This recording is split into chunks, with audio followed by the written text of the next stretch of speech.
Last week was a big race for your team. You had the opportunity to advance in the in-season challenge. Maybe just hit on last week in general, but also what it would mean for your team to be able to pull that off. Yeah, obviously we were quite overlooked going into that race, and probably rightfully so, coming in as a 32 seed against a 1 seed. But I think we were pretty confident coming in. We've been running strong at a lot of these races and just haven't been able to finish them out. And part of getting the recognition is finishing out the races strong. It doesn't really always matter if you're running up front at most of the race. Most people are just paying attention to the end result. And our race at Talladega early in the year was really strong and probably would have finished in the top 10 there. And I think that was a bit overlooked as well. And I knew we were going to be able to put pressure on Denny last week, and it wasn't a place that he's really pumped about racing around the last couple years. And but he was going to put up a good fight by the end of the race. And I think whether he was in that crash or not, we were going to give him a good fight for knocking them out. So it was big for our Kaulig Racing team, big for our sponsors to have that moment and have kind of a fun moment after the race with Denny and his fans. Just carrying some good momentum in here to Chicago, a place that I've only raced at once. I came and spotted for my brother here last year in the rain. And so I enjoy road course racing. I enjoy this unique style of it. And I think it's another opportunity for our CBEST team to go knock Brad out. All right, we'll now go to questions. If you have a question for Ty, raise your hand. I see that we have a couple. We're going to start with Kelly, then go to Jerry, then we'll come back to Reed and Jordan. Go ahead. Kelly, CrandallRacer.com. Ty, with the post-race moment, the interview last week, obviously that helped a lot. It going viral, social media, it took off. Just in general, whether it was that moment or just beating Denny in general, can you expand upon just how much you think that brought attention to the team, to the sponsors this week? Have you noticed anything of just how big a deal that was? Yeah, for sure. It's been noticeable. We've been getting a lot of comments, calls, and even walking around here in Chicago, I feel like the fan enthusiasm. I usually get a couple, hey, Ty, but some more enthusiastic fan interaction already. So that's been fun. I think a lot of credit goes to Denny as well. He's leaned into the Denny versus the world thing the last year or so and built up a bit of a villain role, and it's been fun.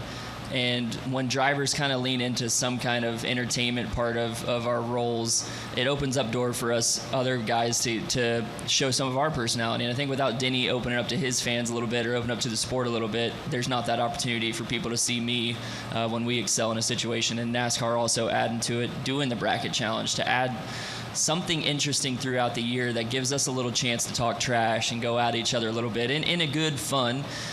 So it was just a good moment. Everything culminated together. And then on our team's credit, we've ran good all year. There just hasn't been the moment that we've gotten a chance for everybody to really see it.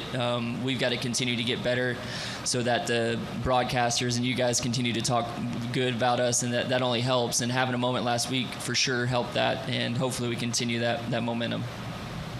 All right, Jerry. Jerry Jordan, KickingTheTires.net. You said, admittedly so, you were kind of an underdog going up against Denny last week, but he went on the show and said, hey, let Ty have his moment. I'm not pissed at him.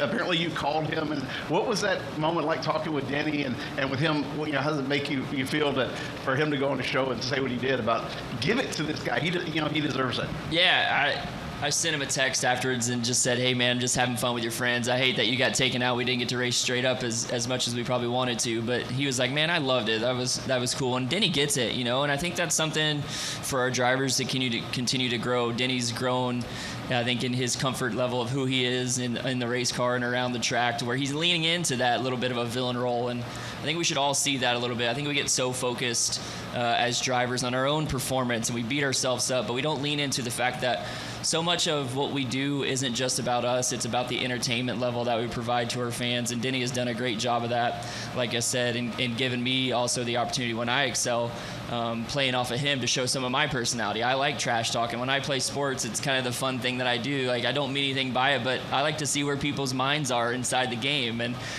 so that was just a fun moment. He gets it, which is cool, and there's a level of people that kind of understand there's another level to this whole game once you've been around long enough that really matters as far as leaning into the fan side of this thing. All right, Reed, go ahead. With the NASCAR wire. So two quick ones. Was that remark planned or spontaneous? It was planned when I knew he was eliminated. When I knew we had him, I told Mamba for the interview. I said, "Hey, give me a second after this interview. I got something to say." So, somewhat spontaneous, I guess, if you call it that. But it was there. It was always there, and just wanted to lean into it a little bit. And how do you like your chances against Brad on the Chicago street course? Honestly, I feel good. We're going to do our best starting today and all through the race tomorrow to put pressure on him. This is a place that if you feel like you can pressure people, they can make mistakes. Obviously, you're seeing in practice in the Xfinity cars, a little bit more can get you in a lot of trouble. And I enjoy road course racing. We ran really good in Mexico City, another one of the races that we ran up front. A lot of people credit it to being good in the rain, but we also ran really well when it turned dry, too. We were probably going to staring at a top 10 run there, and I think on the last restart when Truex got spun, it knocked our right front down, and we never got another caution to come back. And so we have some confidence coming from Mexico City. Obviously, this is a little bit of a different animal, but it's been a cool week for me. We have Will Brown come over from the V8 Supercars, so I've been studying as much as I can from that guy. He is just as solid, it seems, so far as SVG and knowing his way around getting these street courses. So just learning, went to a humbling school this week underneath Will Brown, just learning from him. So we're going to get better try to get better every time we get on the track this weekend and finish strong. And I think that if we do what we know we're capable of, we execute our race, don't put ourselves in trouble, we're going to put a lot of pressure on Brad to knock him out too. Thank you. All right, our next question will go to Jordan Bianchi. Jordan Bianchi, The Athletic. You touched on a little bit. You look at the results overall, maybe they're not where you want, but running position, things like that, you guys are much more attuned and more competitive than maybe people realize. How would you kind of characterize your season on that front?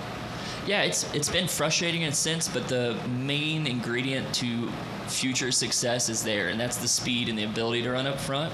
Now, the execution is something that we have to grow in. Finishing out these races, we're running 7th at Talladega and run out of gas coming to the white flag. We ran out of gas twice at Bristol, killed our finish there. Get ran into at Mexico City, probably would have finished somewhere in the top 12, I believe, if that thing runs out without losing a flat tire. But I can go back to so many races where just silly things happened and we made mistakes. Maybe it's just being a young team all the way through, driver, crew chief, and pit crew, where we've just made mistakes that have not finished the races out. At Phoenix earlier in the year, we're running really strong. I speed on pit road and probably take a 5th or 6th place finish and end up 14th.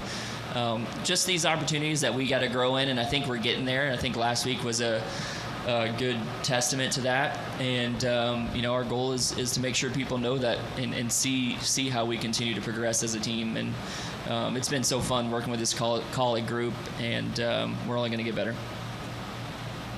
All right, any final questions for Ty? Okay, we'll go to Lee. Lee Spencer, Sirius XM NASCAR Radio and Catchments.com. Ty, in the upcoming races, where do you think your best shot is of, at least getting a top 5, if not perhaps a win?